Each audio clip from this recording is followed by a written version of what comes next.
Hi guys, you're welcome back again to my YouTube channel. This is Luchi's Design.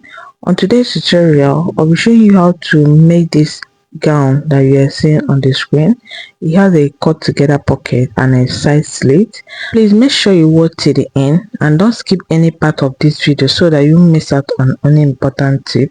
At the end of this tutorial, if you find my video helpful, please do not forget to subscribe to my channel and turn on your notification bell for more interesting videos. Okay, I have my African print here. It sits here, so I'll be cutting out the one that I need for this tutorial. I also have my velvet bias here. To make this gown, you'll be needing about 3 years of African print or 4 years depending on how big you are. So to determine the amount of fabric that will be enough for the front and back, I'll be measuring the length of her gown from this side that have fabric marking. Her full length is 55 inches, both sewing allowance included. I will measure 55 and measure another 55. That means I'll be measuring out the total of 110 inches. I'll go off camera and measure it and come back and show you. Okay, this is what I have after measuring it out. I have the total of 110 inches here. So I'll fold the 110 inches into 2 equal parts. I'll be cutting front and back together. That's why I cut the length of 110 for front and back. So after folding it into 2 equal parts, I'll fold it again, making it 4 folds. After folding it, I'll place half of her shoulder width, which is 7.5 inches. So from this line where her shoulder width stop, I'll be measuring the length of the sleeve. I use 11 inches for the length of the sleeve. On this line where the sleeve length stop, I'll be coming down by 1.5 inches for shoulder slant.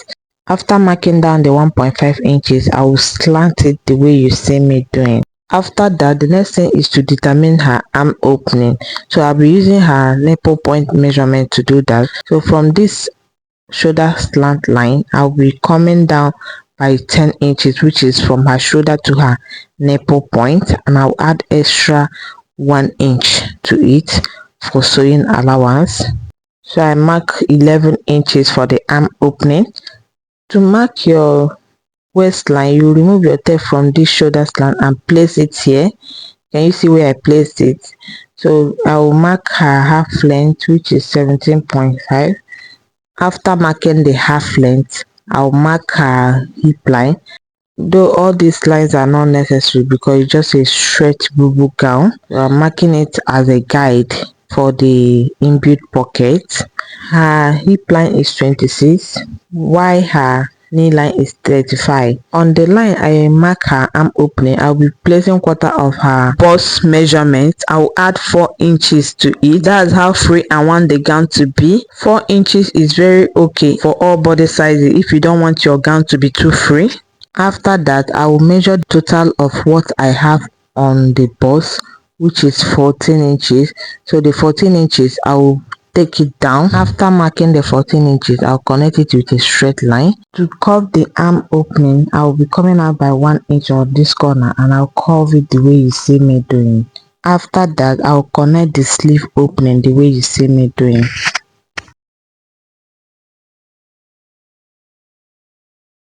So remember, we are cutting the front and back. So for the front neck depth, I mark 8 inches. For the front and back neck width, I mark 3.5 inches. After that, I will slant the front v-neck the way you are seeing it on this video. I use 1.5 inches for the back neck depth. After that, I'll curve the neckline the way you are seeing it. For the side pocket, what I will do is to measure the length of the pocket. I use 18 inches, that is 1 inch below her half length. Half length is 17 inches and I came down by 1 inch. So from that 18 inches, I will curve the pocket shape the way I want it. The length of the pocket is 8 inches and the length of the pocket hole is 8 inches also. So can you see the way I'm curving the pocket? This is a cut together pocket.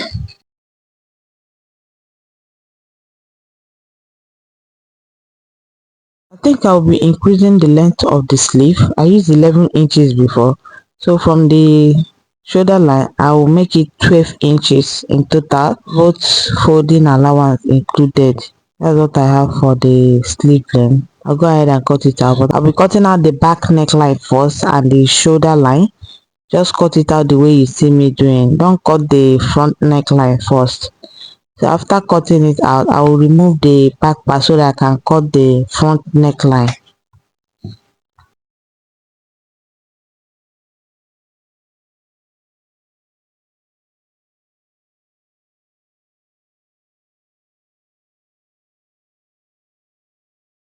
After cutting the neckline, the next thing is to cut the facing. So I'll cut the back facing first. Just fold it into two and use the leftover fabric that you have to trace out the facing. So I want the width of the facing to stop on the shoulder. I'll measure 7.5 inches. That's where it will stop. So I'll mark it. After that, I'll trace it out.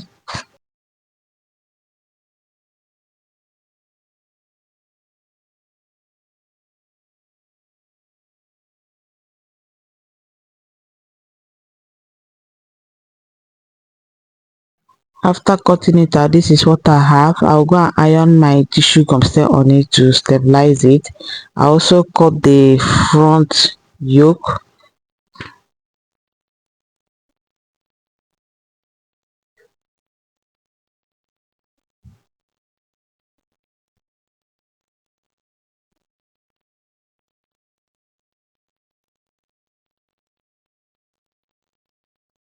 After cutting the front yoke, I'll also iron interface on it.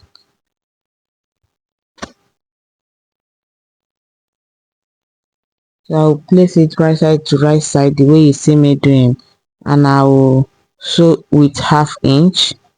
I'll go off camera and sew it, and I'll come back and show you what you have. Can you see the way I'm going to sew it? After sewing it, you notch the middle point so that you can relax and you fold your facing. This is what I have when I was done. I will notch the back neckline and I will turn it. Can give it a good ironing. This is the front part. Please make sure you notch the V point so that it can relax very well.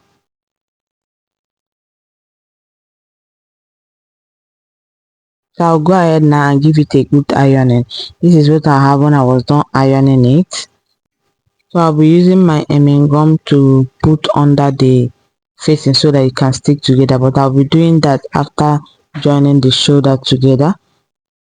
So I've gone ahead to hem the sleeve.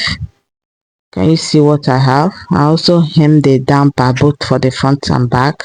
The next thing is to attach the velvet bias. So I have the width of 1/2 inch here, and I told you that you'll be needing about 7 yards for this. To attach it, I will measure where I want the first bias to start. So from the shoulder, I came down by 35 inches. The 35 inches is where I will be placing the first one.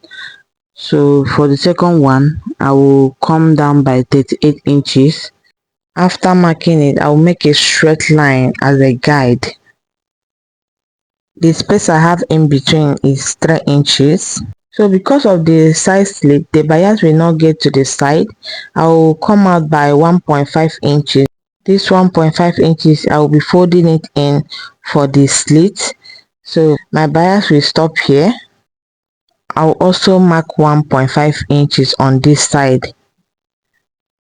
To place the bias, I'll first of all measure the length I have from this first line.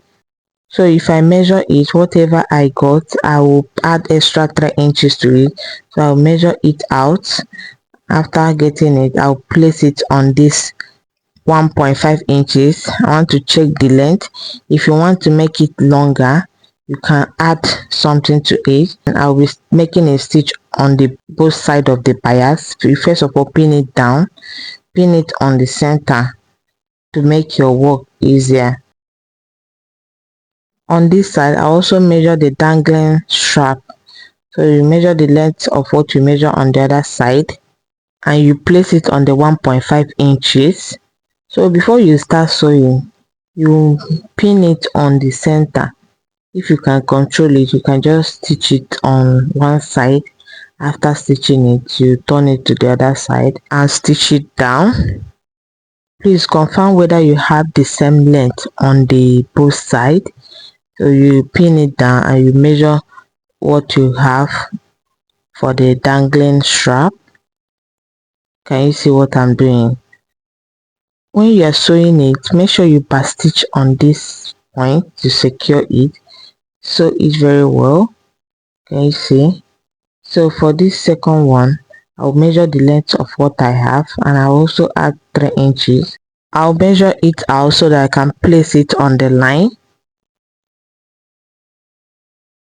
Can you see that the length of the first and second one is matching? I'll repeat the same thing I did on the first one. Just pin it down on the 1.5 inches first. Then you arrange it very well. After arranging it properly, I'll repeat the same thing on the back part, and I'll go to my sewing machine and sew it down. So I'm done stitching down the bias both for the front and back. I'll join the shoulder. So I'll use the facing to turn the shoulder the way you see me doing. After sewing it, I can then iron it with my hemming gun so that it can stick together. So for the side, you arrange it the way you see me doing. So I'll be sewing with 1 inch from the armhole. Make sure you arrange the pocket and secure it down with a pin. I'll be using my chalk now to show you. You sew with 1 inch. If you get here, you now enter ½ inch. You'll be using ½ inch to sew the pocket round.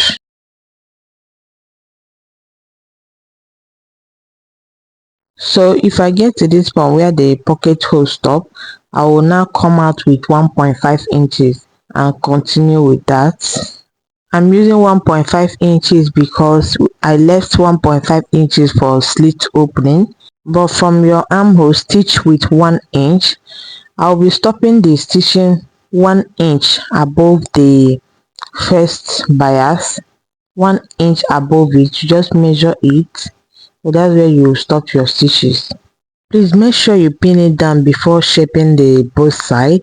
I'll repeat the same thing on the other side. After that, I'll go to my sewing machine and sew it.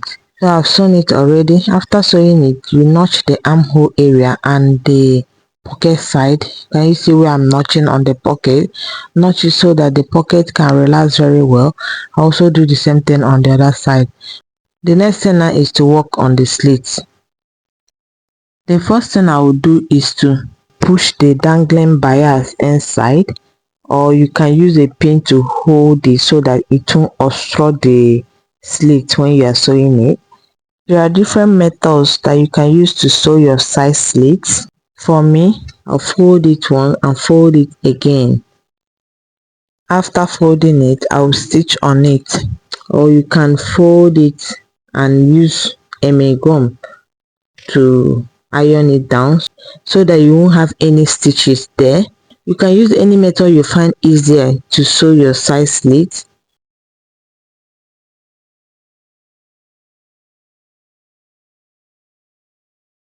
After sewing it, I'll repeat the same thing on the other side. I'm gonna ahead to stitch it down. This is what I have. Can you see the pocket is laying flat? So if you want to use hemming gum to sew your slit, what you just need to do is to fold it once. After folding it, you fold it again and insert hemming gum inside, and use your hot iron to iron it down. But I did not do that. I just stitch mine down. Thanks for watching. Please make sure you subscribe to my channel and also turn on your notification bell so that if I post the next tutorial, you'll be the first to get notified. Thanks for watching. Bye.